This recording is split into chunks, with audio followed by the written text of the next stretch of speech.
بس بیا داسې مخې ته بس دا نسوار مسوار یو شی بل شی بس دم سټارټ کړو سګرټ و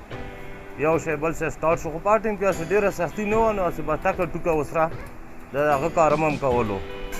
او چرس مستو اوس یې به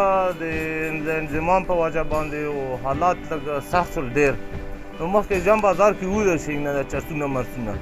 خو اوس یې به بس هر سړی پوه شو سختي ډېره شوه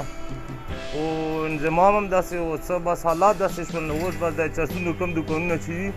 بس دا چا سپورټ کړل او چا چې کوم دی بچی یې لوشه جنرل سټورونه کړل او چا بچی یې لوشه پکې څه شی واچولو چا څه شی خو اوس چې کوم دی په نږدې علاقه کې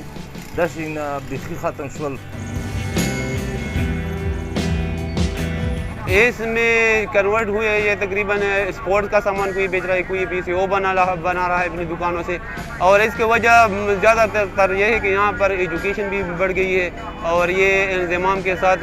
यहाँ पर सिक्योरिटी के इंतजाम भी सख्त हुए हैं, तो इसकी वजह से ये लोग वो अपना रोज़गार चेंज कर रहे हैं। पहले ऐसे ही था, यहाँ पर रोज़गार ना होने के बराबर था, यहाँ पर जो भी रोज़गार था वो मुनशियात का ज़्यादातर लोग करते थे, अभी वो ख़त्म हो गए इंशाल्लाह।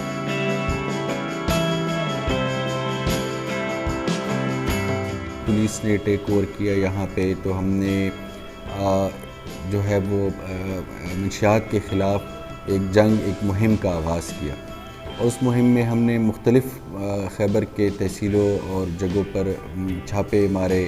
बहुत सारे लोग पकड़े गए, बहुत सारी मंशियात